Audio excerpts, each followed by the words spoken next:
Don't go away. I just have to do a couple of things here. Dum, bum, bum. Dun, dun. Okay. Come on.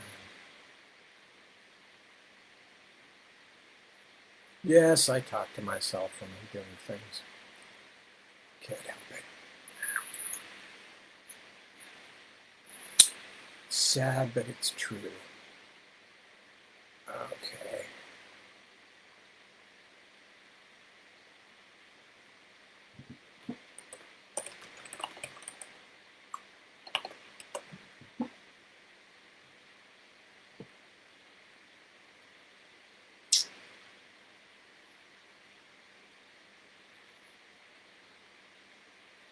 Sort of feel like I should be singing or playing the harmonica or something here while I'm killing time posting URLs.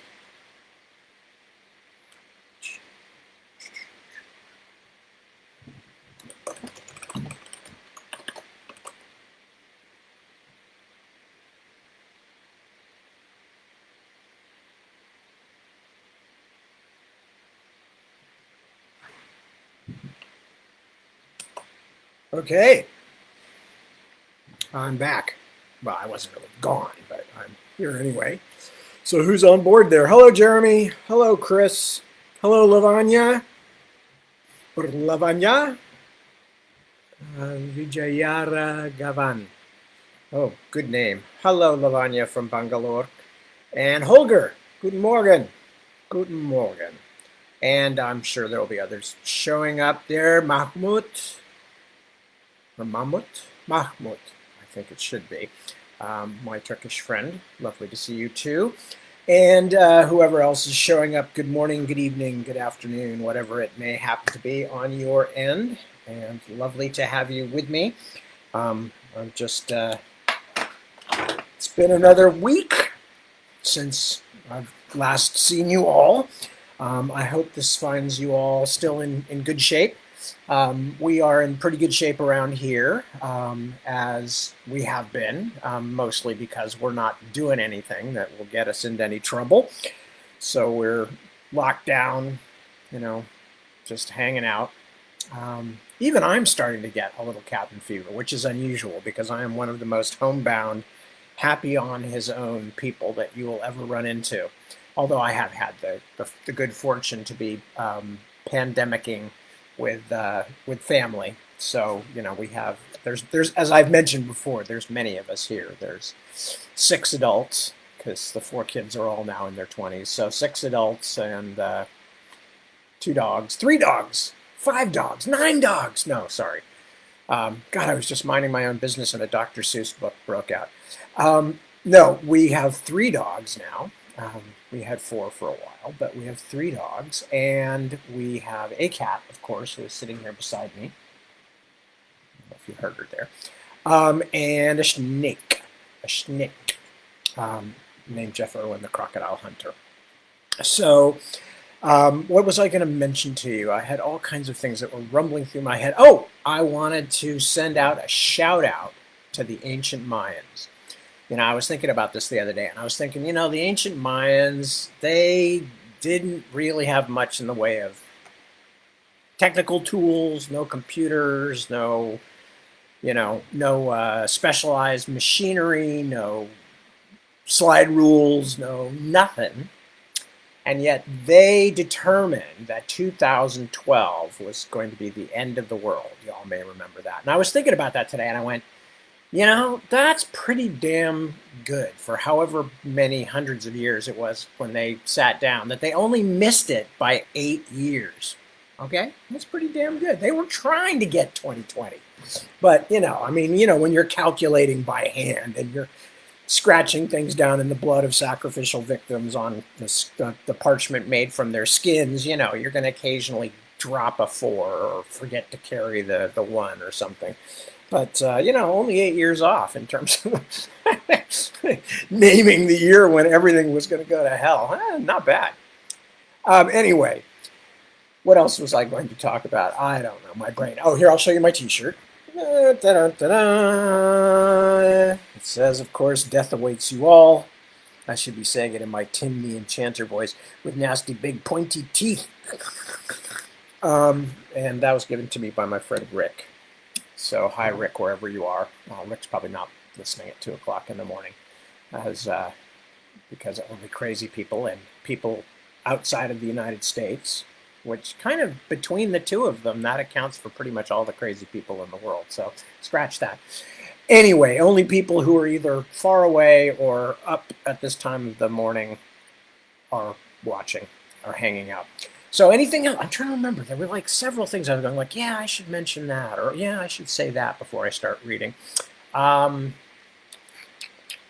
I don't know. I was just we're having hot weather here, which is not super usual for us in summer. You know, we occasionally get into the low 80s or something, but we live pretty close to the ocean here in Northern California, and it tends to keep the weather quite subdued. But every now and then, you know, like we did back when the fires started with all those lightning storms, those are also in the middle of, you know, we'd had a heat wave.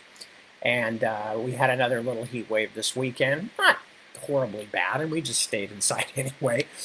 But I was just out in the backyard once it cooled down and just looking at trees and stuff and realizing how much of my life, my adult life, I've spent living basically in the hills. Except obviously when we lived in London where there were no hills to live in.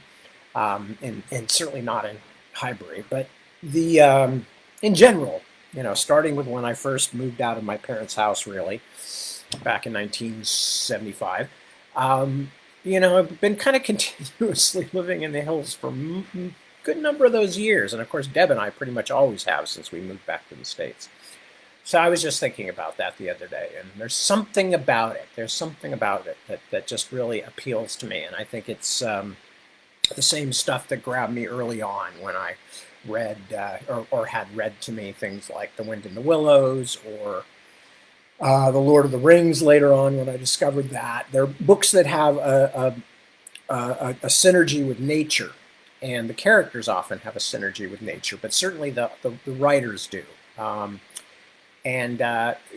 Those always struck me, and I don't know quite why it was, but it reminded me of something else that I was going to mention as a fantasy writer. And don't worry, I will read. But I was just thinking about this, if I haven't mentioned this to you lot before. One of the things that was really interesting to me when the Lord of the Rings movie came out back in the early 2000s, the first Lord of the Rings movie, and before the Fellowship of the Ring came out, I was one of those people who was way into the Lord of the Rings when I was a kid. I first read it when I was 11. I became a confirmed Tolkienophile, you know, went on then to read The Hobbit later, almost immediately thereafter, but, you know, read everything of Tolkien's that was available at the time and collected all the books of his collected letters, like the Humphrey Carpenter book and just all kinds of stuff. And so I was really, really, really into Tolkien. But anyway, so when the movies came along many, many years later, because I had reread The Lord of the Rings many times when I was a kid. My first girlfriend and I used to write notes to each other in Elvish, you know. So, yeah, I was a pretty Tolkien nerd kind of a kid. Anyway, so why I'm bringing this up is because I was going to go see the movies, and before I did that, I wanted to read the books again because at that point I had stopped reading The Lord of the Rings like every year, like I did when I was a teenager. But I wanted to go back and read it again and kind of lock the written version, the one that had meant so much to me growing up, into my head before I went to go see the movie. Now, that was not because I was like thinking negative things about the movie. I just wanted to, before I had those images, I wanted to kind of go back and lock down what had been my personal response and my imaginative interaction with the original books. And as I did for the first time as a, not just an adult, but a, you know, pretty adult at that point, you know, we're talking only less than 20 years ago, I had this quite strong revelation, which was that now since then I had lived in England, I had traveled quite a bit around the world and all over the United States, and had been to many, many, many places. And one of the things that I had never realized, because I hadn't read the books in all that time, is that all of these places that Tolkien described, in my mind, in my imagination, they were completely California scenes. Because when I was a kid, we couldn't really afford to go, to fancy trips to fancy faraway places. So we did car trips and camping trips and backpacking trips in California. We went to, places like Mount Lassen, Hat Creek, up to Yosemite and stay in the meadows and just and did a lot of backpacking in the Sierras. But so I'm reading the books and I'm realizing that all the pictures that are in my mind's eye of Middle Earth, of Tolkien's Middle Earth, are in fact scenes of California wilderness. The Barrow Downs are these places where you'd have these grassy hills with granite outcroppings. And for me, that was locked in my mind as that's what the Barrow Downs looked like, except foggier. And all kinds of things like that. And the scenes that I was seeing and the trees that I was imagining and all this stuff were very much California. And these places were very much places sprung from my experience as a kid, driving around in the Sierra Mountains and maybe up as far north as the Siskiyou, which is, up in Northern California into Oregon, the Klamath River and stuff like that. So these were the places that I was seeing, and it was the only reason I'm mentioning it is because, obviously I have a strong affinity with hills and woods and things like that, which is why I've been living in them most of my adult life when I could choose where I wanted to live. But also I was realizing how much as a reader we invest what we read with our own imaginations. And that was quite profound. I mean, I'd always felt that was an important part of being a writer, was that you get to interact with the imaginations of your readers.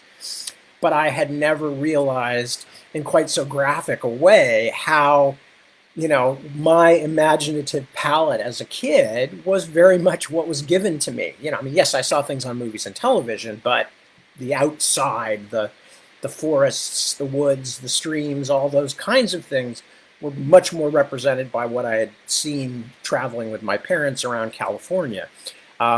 So anyway, there's no real reason for the story, except just I was thinking about it as I was walking around outside tonight, appreciating it when the temperature dropped below 90, and thinking about how much I love the place where I live, Northern California in general, this particular part of Northern California very much. Anyway, so that was just on my mind, and I thought I'd share it with you. And now I've shared it, and I'm done with it, but you're stuck with it. So there you go. Okay. So as I run out of books to read, you're going to hear more anecdotes. Because they're cheap. They're cheap. I don't have to pay anybody licensing rights to talk about all the strange crap that's happened to me in my life. Okay, so we're back to Tailchaser's song.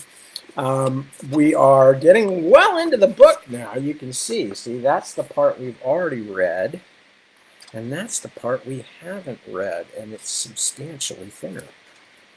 So that proves once and for all time's arrow, if any of you were doubting. Because if not, we'd be going the other way, and the beginning would be the short parts. You know what I'm saying? Okay. Anyway, so what's happened is that Tailchaser, Pretty Tailchaser, and his friend Pouncequick, and Roof Shadow, and the strange crazy cat Eatbugs have all been prisoners in Vastnir Mound, which is the domain of Lord Hearteater, one of the firstborn, and basically sort of an evil cat god, you could sort of think of Sidney Greenstreet in cat form, except I'm not doing a Sidney Greenstreet voice, so, but that kind of he's giant, he's huge, he's swole. He is swole. So anyway, Roof Shadow came back. Roof Shadow was the female cat that they had made friends with and who had accompanied them on the journey, but had escaped going into Vastnir when Fritty and Pouncequick were captured. But she went back for them and went to save them. So Fritty and Roof Shadow got Fritty out. Fritty passed a message along to Lord Pop, who is one of the local squirrels, one of the important local squirrels. Oh my God. I can't believe I just said important local squirrels. But that's what he is. And so but then Fritty cannot leave Pounce Quick because Pounce Quick wasn't with him when Roof Shadow rescued him. So Fritty cannot leave Pounce Quick in the mound, and he decides to go back. So they go back in, and as they do, they sneak back in, but then they are headed off and find themselves face to face with Skinwretch, who is one of the servitors of Hissblood, who is the leader of the Tooth Guard. And the Tooth Guard are the eyeless, hairless cats with mouths full of teeth. Kind of like the bunny on my shirt here. Teeth, terrible teeth that bite and, Anyway, so that's the Tooth Guard. They're that kind of cat. And then they're also the Claw Guard and the not seen Bone Guard, but spooky. Anyway, so Tailchaser and Roof Shadow, in an attempt to save Pounce Quick, have returned to the mound and been grabbed by the Tooth Guard. Chapter 26. Yet would God this flesh of mine might be, where air might wash and long leaves cover me, where tides of grass break into foam of flowers, or where the wind's feet shine along the sea. Algernon Swinburne. Transfixed, Tailchaser stood as slow steps crunched down the tunnel toward him. He could hear the whistling breath of the approaching creature. A nearly overwhelming desire for flight struggled with a dull, unreal feeling of resignation, and he swayed gently in place. My companion and I want to speak with you, stranger. Again, the hissing words, closer now. Companion, Fritty thought. There are two of them. His legs trembled, and he drew his tail up between the hindmost pair and waited. From out of the darkness loomed the blind head of the Tooth Guard. Its loose-skinned body tottered unsteadily. Fritty stared. Where the huge nostrils had once flared in the Tooth Guard's eyeless face, there was only a scarred ruin of tattered flesh. Skinwretch came shakily to a halt not a jump and a half away from Tailchaser, and his damaged snout poked questingly to and fro. Are you here? Queried the Tooth Guard. Tailchaser's heart leaped, and he gave an involuntary squeak of relief. The thing had been wounded. It could not sense him, or at least not well. Ah, breathed Skinwretch. There you are. I hear you now. Come, don't desert us. My companion and I have lost our way. The blind thing moved closer, leaning an ear in Fritty's direction. What is your name? Tailchaser weighed again the possibility of making a dash for freedom. He decided against it. Here, perhaps, was a situation that could be turned to his advantage.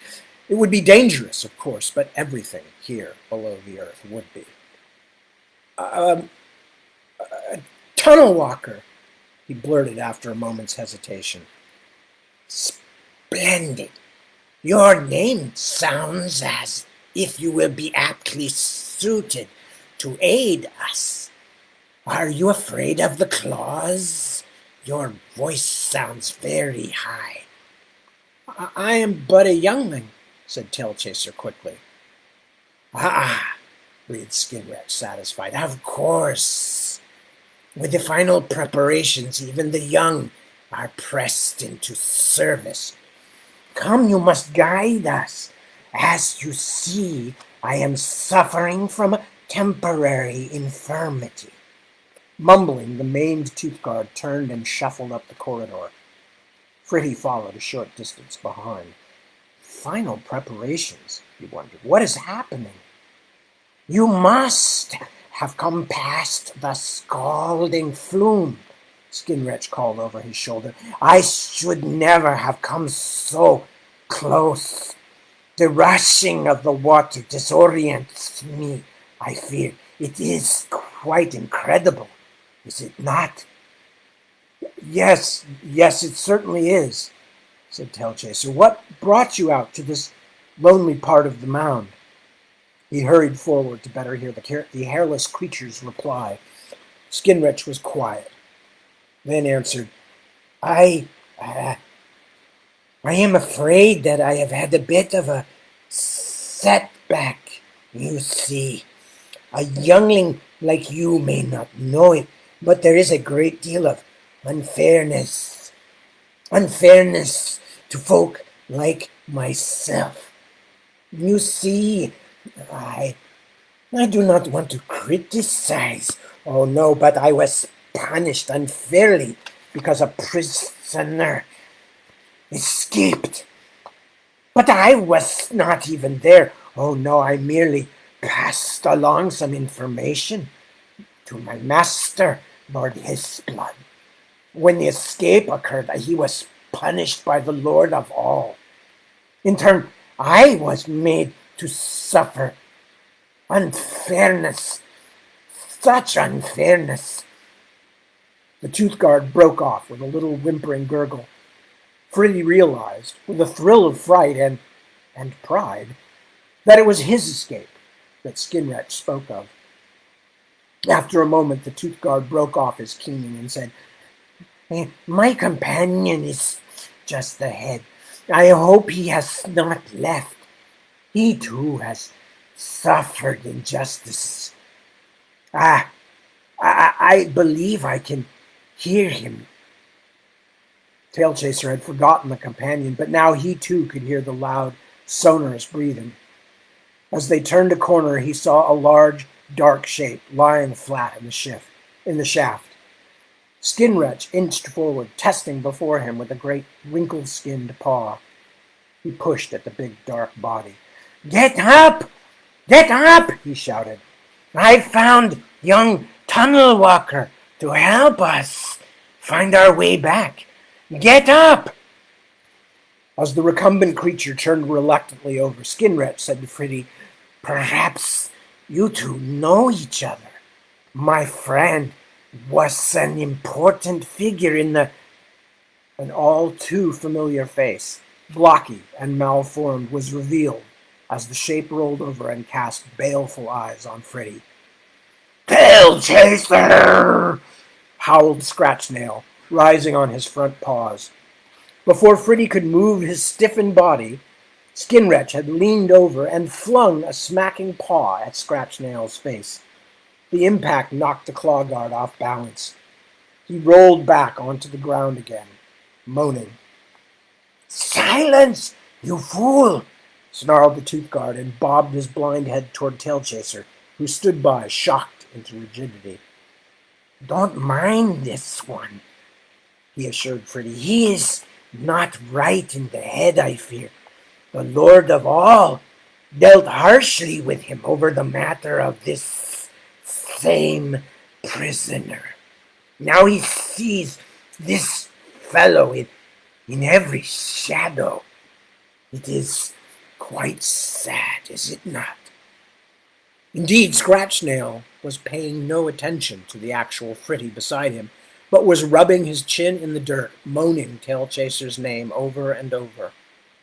Finally, he stopped and looked up at the tooth guard. Why were you gone so long? Scratchnail asked Skinwretch. Coming from that powerful body, the pleading tone seemed dreadfully unnatural. Fritty let out his long-held breath. The world underground, which had contracted into a stone-cold, heavy skin around him, expanded once more. Incredible. His luck was holding. To be this close to a Scratchnail who did not recognize him. Get up, you great lump! Skinwretch snapped. The claw guard's frightened mewing struck the light-headed Tailchaser as almost comical. I have found someone to help us find our way back to the main tunnels. We can find food there. Rise!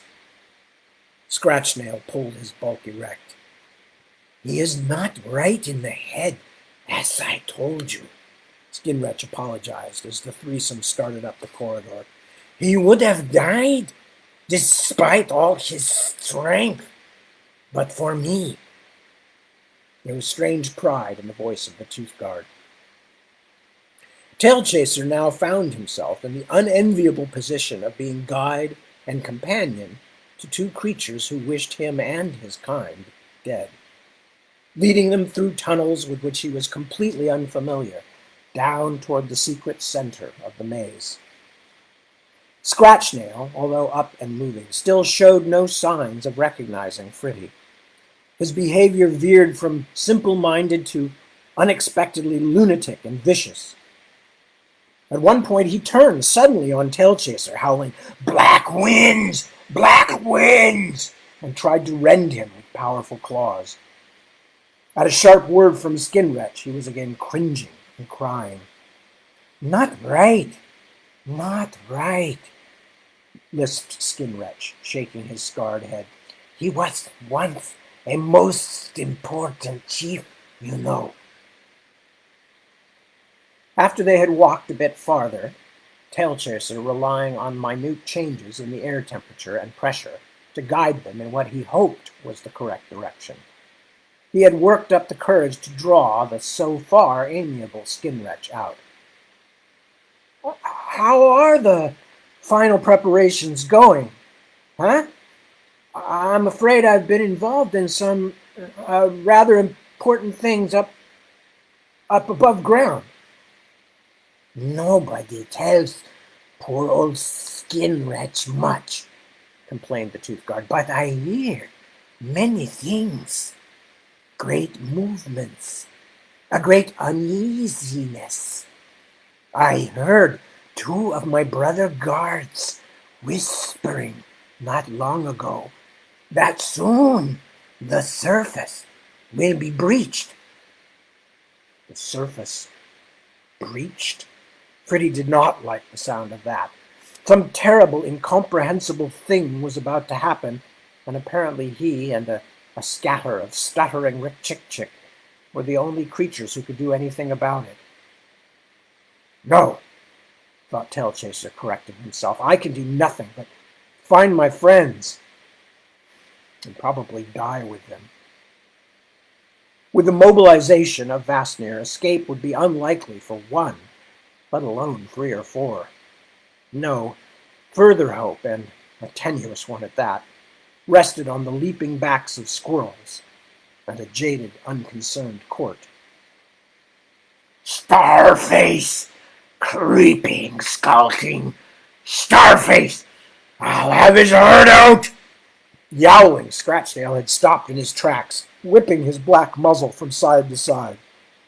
Fritty realized with a start that, although Scratchnail was mad and Skinwretch blind, he did have a white star on his forehead. He would be easily recognized by any of the mound's more discerning occupants below. As Skinwretch soothed the raging clawguard, Fritty dipped his head down and rubbed his brow in the dust. Blinking the dirt from around his eyes, he straightened up. I hope that will hide it, he thought, or at least obscure it enough that it will pass unnoticed. I will never look like a clawguard, but at least I can hope to look like a nameless slave. The hairless one had coaxed Scratchnail into a walk again, and though the claw made strange, whining noises, he did not disrupt their course again for some time. Tailchaser's directional sense seemed to be working. He began to see signs of increasing traffic in the shafts they were following. Stronger and more recent scents came from the side passages. Fritty began to think about finding his captive friends.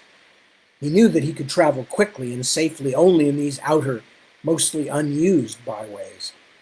Once he was into the active heart of the mound, his deception would be of no use. The sound of harsh voices came suddenly from around the curve of their path. Scratchnail, as if in some kind of anticipation, chose this moment to lie down, spreading his large dapple-bellied body across the tunnel floor. Tailchaser looked wildly about and after a long moment spotted a tiny tunnel in the wall they had just passed. Grating, sneezing laughter echoed up the shaft as he leaped back and squeezed himself into the small space, which turned out to be a crevice, and a small one, and a cramped one. He heard the laughing voices stop, and then the heavy pad of approaching paws. Then they spoke in the unmistakable, snarling idiom of the claw guard. "What's this? What's this great load of unburied memory doing in the way?" There was a sharp bark of amusement. Then another equally unpleasant voice said, "It's obvious somebody needs skinning round here. By that great one, who's responsible?" Skinnet spoke up in an aggrieved tone. "Please, please now, masters, do no injury. As you can see, I am in the company of two very important members of your brotherhood. Tell them, Tunnel Walker." "Two?" laughed the first claw. "I see but one, and a great boneless wreckage he looks to be, too.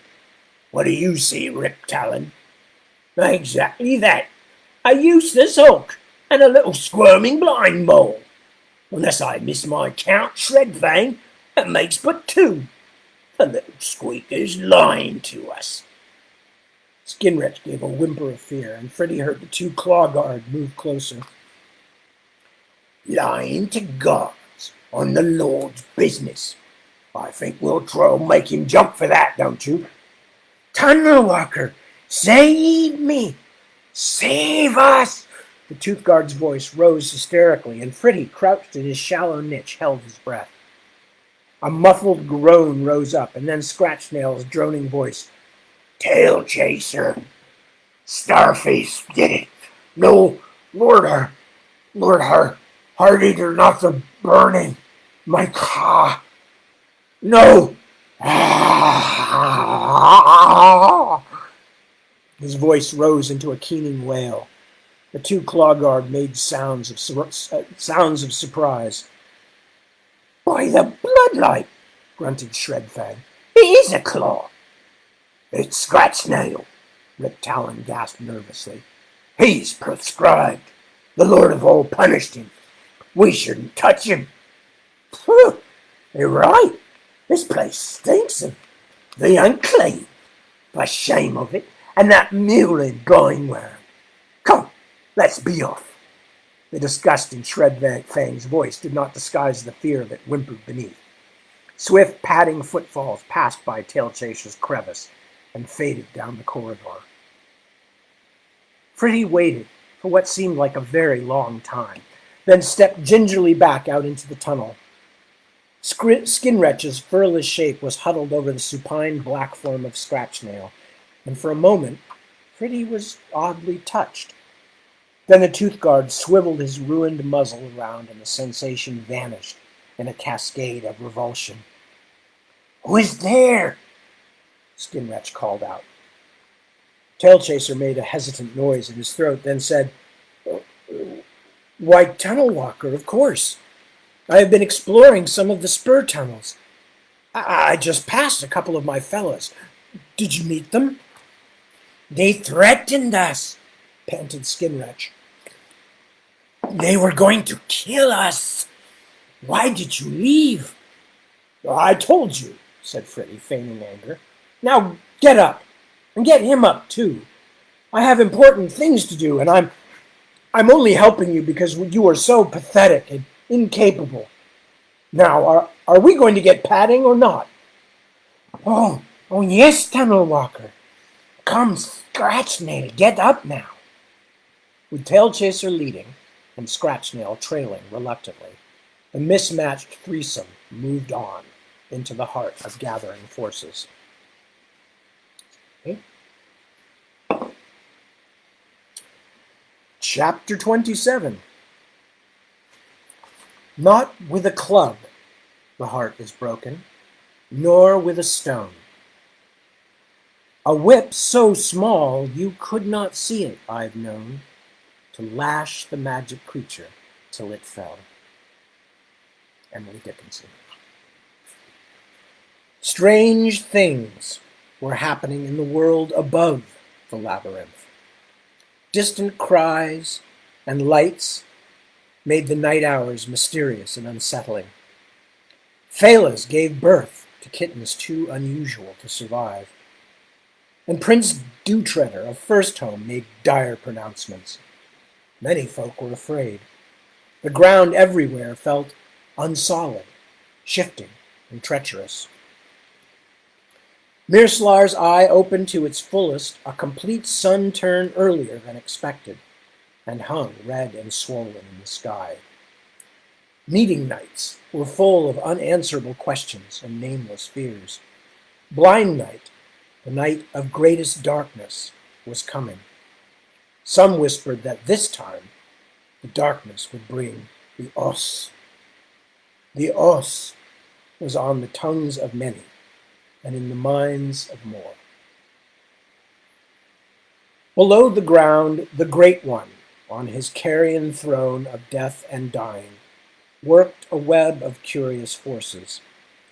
Energies beat and pulsed through his seat of power so intensely that sometimes the air itself in the cavern of the pit became as solid and resisting as water.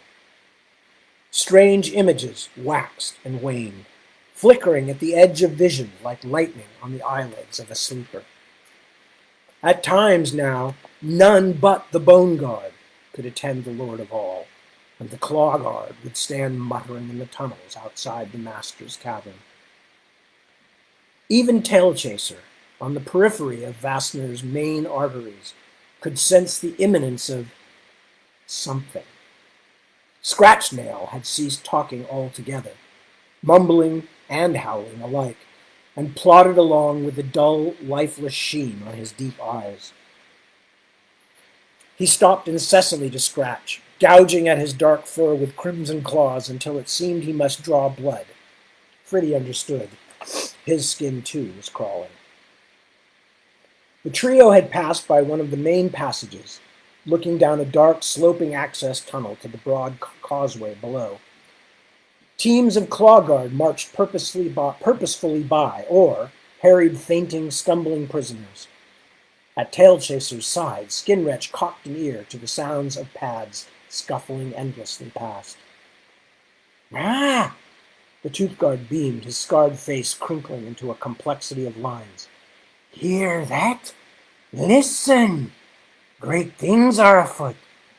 Great things. The naked snout took on a dejected cast. The unfairness of it, that a faithful servant such as I. He made a sniveling sound. Fritty, worriedly watching the Claw Guard legions, nodded his head distractedly, forgetting for a moment that the other could not see him. I was born to serve the Lord of all, Skinwretch lamented.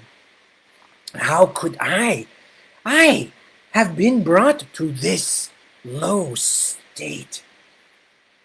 The Tooth Guard's reproachful words finally sank in. An idea began to form in Tailchaser's mind. Skinwretch, I have something important to tell you, Fritty said in a low voice. Let's move back up the corridor a bit. When they had walked back to stand by the stuporous Scratchnail, Fritty said, You say you are loyal to the Lord of all? Oh, yes, Scratchnail eagerly affirmed. It is my one purpose. Then I can tell you my secret. Do you promise to keep it? Oh, certainly, Tunnel Walker, most assuredly. Skinwretch bobbed up and down in a horrible parody of trustworthiness. I swear, by the foaming stone of the Tooth Guard. Good. Tailchaser deliberated for a moment. Lord, the Master has grave need of information from a certain prisoner. He does not trust his chiefs, though. Some of them, if I must say it, like Hissblood, have shown themselves to be unreliable, if you understand me. The Tooth Guard was jiggling excitedly. Of course, I understand. like his blood. Exactly. Well, continued Fritty importantly, now warming to the deception, the master has chosen me to find and observe the prisoner, but no one may know. You can see that it would be, well, unwise, especially now. He was a little unclear himself on the logic of this, but Skinrich seemed enraptured by the idea. Anyway, he added, the Lord of all has chosen me, and I am choosing you. You must find the prisoner for me, and no one must know why, or even suspect. Can you do that? Clever tunnel walker. Who will suspect old crippled Skinrich?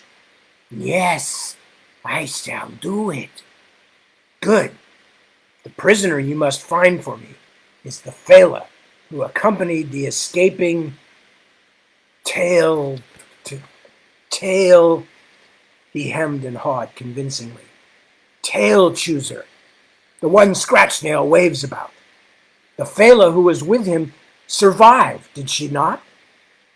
I do not know, tunnel walker, but I shall find out, said the blind creature soberly. Very well, said Fritty. I will meet you on this spot when 3 work shifts have passed. Can you find it again? Oh, yes. Now that the scalding flume no longer boils my poor ears, I can find my way anywhere. Move then, and take Scratchnail with you, only keep him out of any trouble that will draw attention. Fritty especially did not want to be yoked himself to the powerful maddened beast, who would be even more of a danger if his memory returned. And remember, he added, if you betray me, you betray your master. Go. Fraught with newfound purpose, Skinrich hurriedly roused Scratchnail, and the two went trudging away. Tailchaser stifled an impulsive sneeze of pleased laughter as he watched them disappear. The hardest was yet to come. With that matter settled, Tailchaser felt his fever-swift thoughts begin to slow down. He was very hungry. This presented a problem. As he stood close to the tunnel wall and watched yet another press gang of captives being herded out to the diggings, he considered his alternatives. He supposed that he could try to stay inconspicuously on the edge of things, stealing a meal here or there, trying to avoid the guards by stealth and speed. Sooner or later, though, he would be caught. There were no free folk roaming about the mound, at least none that he had seen. It was courting disaster, and he had a mouthful of trouble already. Another clutch of prisoners, overseen by a pair of surly claws, moved along the passage below him. As they passed his hiding place, one of the slaves near the front collapsed. There was a great yowling and snarling as others tried to leap over the fallen one and collided with their fellows. The 2 claw guards, red talons shot, waded into the flurry. Fritty seized this chance, bounding out of the tunnel and moving rapidly toward the rear of the line. It will be easier to escape from one of these gangs than to live like a phantom for very long, he decided. Also, who would hunt for an escaped prisoner in a prison cave? You little sun rat, rasped a voice. Tailchaser looked up into the heavy-jawed face of one of the guards. I saw that, the claw snarled. Try sneaking off again, and I'll slit you from gorge to tomhood. The crush of tunnel slaves surged forward again, bearing Fritty along. Life with the slave gang was not as difficult as it had been before. He was stronger after his interval in Ratleaf.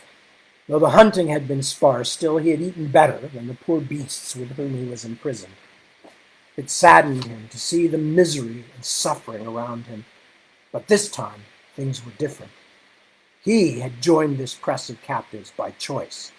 He was operating in secret. Although his heart warned him against foolishness, he could not help feeling a quiet pride. He had a purpose, and so far he was succeeding remarkably. His luck had been dancing. The prisoners, too, could feel the difference in the mound's atmosphere. The stirring, anxious sense of impending events had beaten them down. No prisoners told stories or sang. Even the arguments were lackluster, dispirited. Collectively, the slaves were cringing. They were waiting for the blow to fall. One of the other captives told Tailchaser, laconically, of the rumors among their warders, about the lights and noises in the cavern of the pit, and of the assembling of claws and teeth into bridling, impatient units who were then sent out to farther tunnels. Trying to appear unconcerned, Fritty milked the prisoner, a one-eyed tabby named Fumblefoot, for more information, but the weary cat had no more to offer. Fritty had been with the tunnel slaves for 2 work shifts, and his impatience was rising. He knew that his time was running out. All he could think of was the danger that his friends were in. First Home and the fate of the folk had faded from his memory as useless abstractions. After he left Fumblefoot, Tailchaser sat humpbacked in the corner of the cave until the guards came to drive them forth. The dirty, back-bending digging time oozed by as slowly as running sap.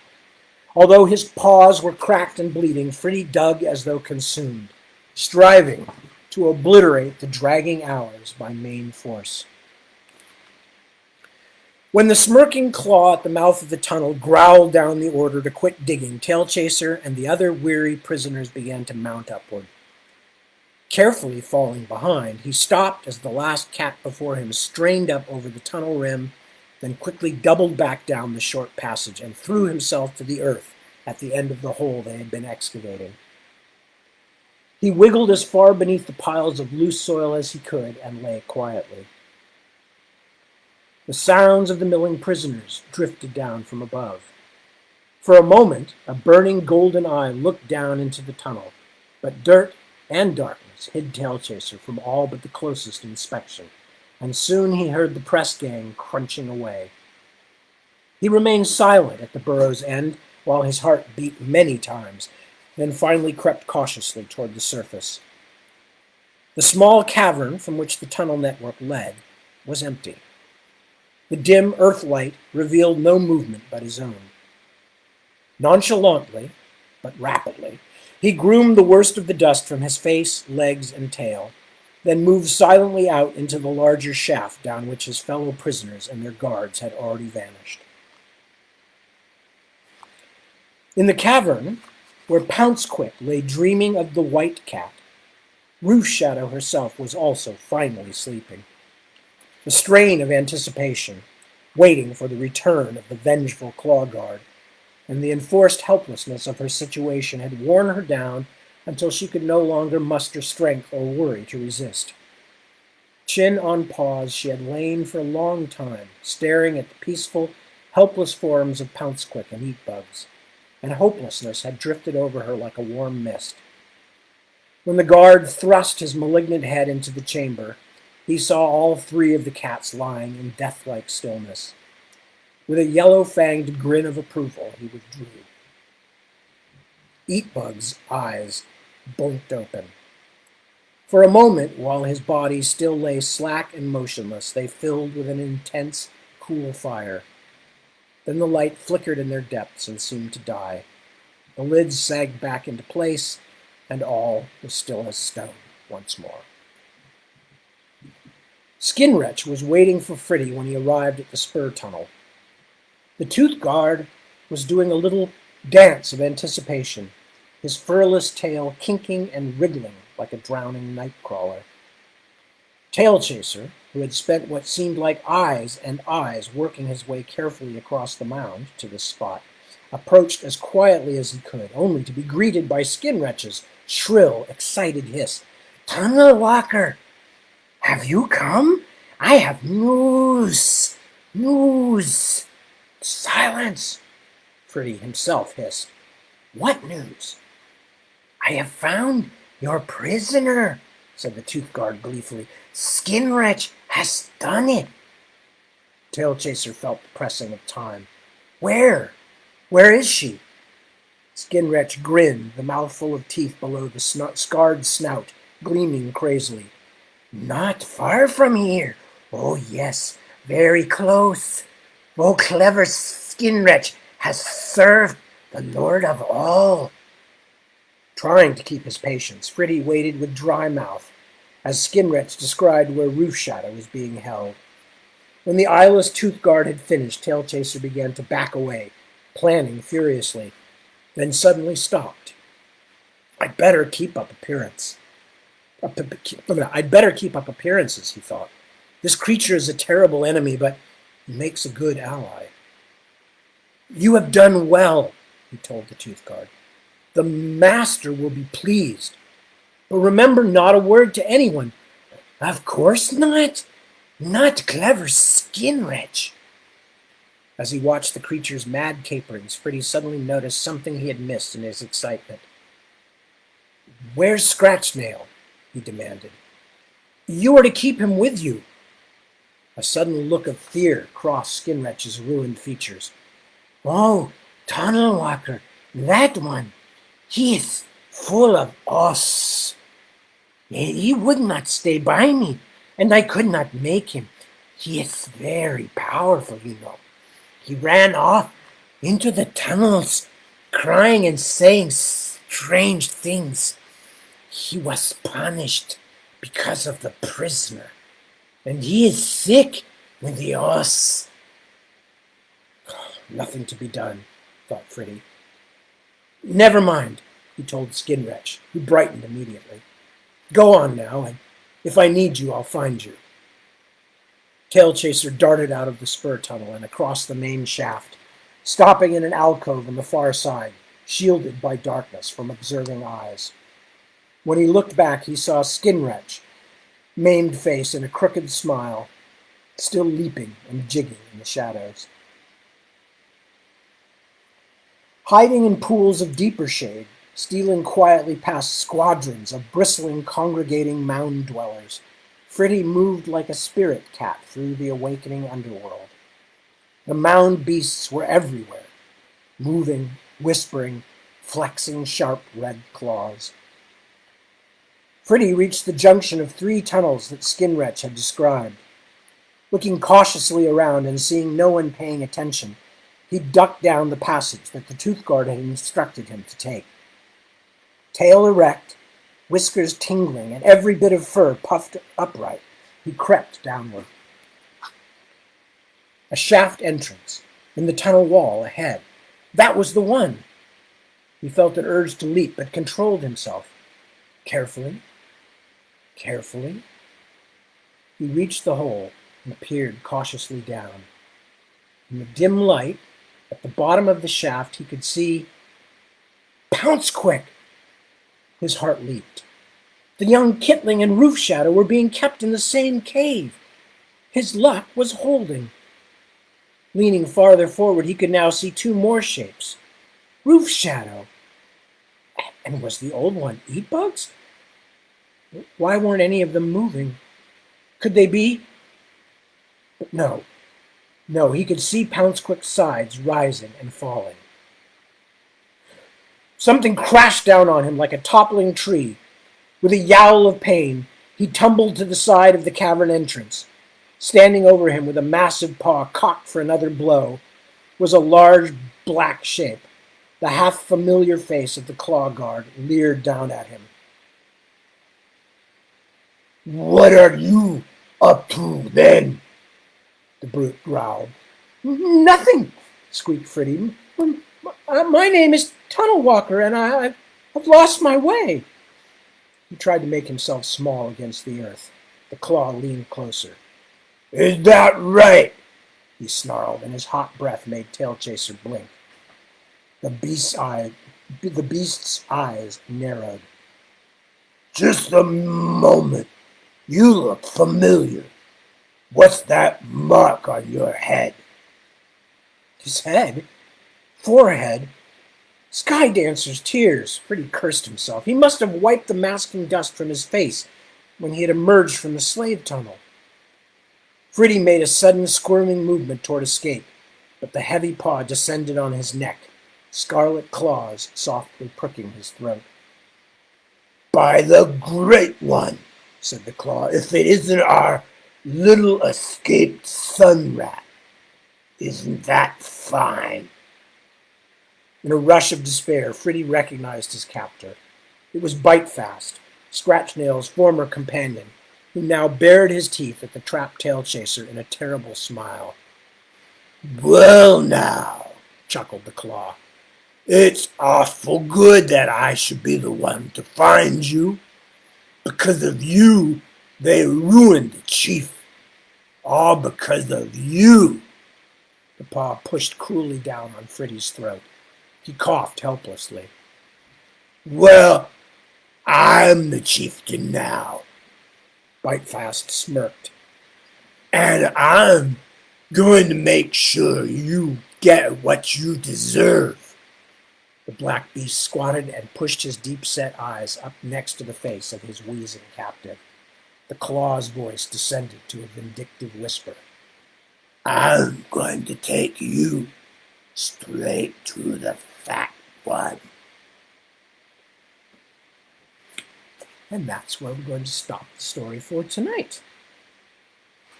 The end of the chapter. Hooray! Anyway, so we have a few minutes left. I hope you're all doing well. I haven't been checking on people's as they've popped in, but look who's here. All kinds of people. Look, there's my mom, Hazel. Well, my mom-in-law, but she's also my mom. And God, all kinds of other people. Hello, Cindy. Hello, Ilva. Hello, Hertie. Hello, Maria Jose. And David. And Wouter. And I already said hi to you, Chris. And Michiel. I don't remember. I know you told me how it was pronounced, but I've forgotten. And Jeffrey. And Romper, Bomper, Stomper, Boo. Tell me. Magic Mirror, tell me do. No. Romper, Bomper, Stomper, Boo. Magic Mirror, tell me do. Magic Mirror, tell me today, have all my friends had fun at play? I can't remember. I'm trying to remember. It was the Romper Room show that was on when I was a kid. Our television came only in large boxes back in those ancient days, boys and girls, and when I was young, it was only in black and white.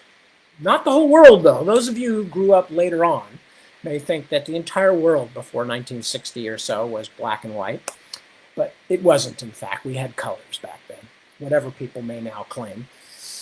But the TVs, until I remember when the first family in the neighborhood got color TV, it was the people across the street who, as I recall, had a son who's several years older than me, but he and I hung out a lot. He was probably going to grow up to be quite gay. Lovely guy. I really liked him even when I was a kid. He was all full of fun and always wanted to make things, and we would make paper. He had a paper puppet theater, and we would make paper puppets and put on shows. They were all like weird Renaissance-y, or actually even maybe like Jacobean paper puppets. This guy was a fifth grader. He was into all this stuff. It was great. And we would have elaborate G.I. Joe funerals where we would mummify our G.I. Joes and build pyramids for them and with bricks in the sand pile and put little aluminum foil death masks on them and all kinds of stuff. And the father was a mortician, and he was actually one of the two owners of I guess quite successful mortuary across town. And so at one point I had a pet rat, and I needed a cage to put them in, and my dad went over and got a box to keep them in from these people across the street, and put a wire cover on it and all this stuff so it could be an appropriate rat cage.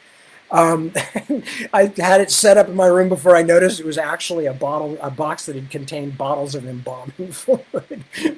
The rat also didn't really live very long. I wonder if that had anything to do with it. Anyway, these people had also had a poodle named Toodles, and they had the first, as I recall, the first color television in the neighborhood. but the stuff that because it was, of course, it was the parents, the parents in those days, they'd buy the color TV or they'd buy the new TV and they'd decide what people are going to watch on the TV because you only had one TV. And they always wanted to watch stuff like Lawrence Welk and the Red Skelton Show, which just did not appeal to either me or their son Stephen at all. Anyway, they also had a very tomboyish daughter, as I recall, who, when she was like 6 or 7 years old, would see my dad on the street and go, "How you doing, Joe?" Which was very unusual because in those days people didn't call, let alone 6-year-olds, did not call grown-ups by their first names. They're always Mr. or Mrs. something, and I still have trouble calling some of my friends' parents by their names all these years later. Anyway, I don't know how I got onto that. Color TV. I'm just killing time. I was a disc jockey. I can do this for days. Anyway, but I did want to just say thank you so much for joining me. It's always lovely to have you with me. I will be reading more. 7 p.m., if you can imagine, it is now 3 o'clock in the morning my time. At 7 p.m. Sunday evening my time, I will be reading the next chapter 2. And I hope you will join me if you can. If not, as I constantly mention, it is being recorded. It is on my Facebook page. It's on my Twitter page. It's on YouTube, I believe, and it's on tedwilliams.com, which is also a very nice website with some very nice people on the message board. And if you have not already met those people there, they will make you a friend, make you into a friend, I should say. It's not like they'll, sew together body parts and make a friend for you, but they will make a friend out of you very quickly. They're lovely, lovely people. In fact, some of them are on the thing here, if you don't know them already, are on the tonight's comments. But you can just go to tadwilliams.com and find the message board. Anyway, so with that, I want to say we're still corona-free around here. We're taking good care of ourselves and others. I am confident that you are all doing the same because you are really good folks. I hope you will join me soon. I hope you will all continue to be kind to yourself and to your family, friends, neighbors, and in fact, anybody who needs it. And I thank you once more for preventing me from talking to myself, or at least being kind enough to let me think I'm not doing that. So it's much appreciated. So good night from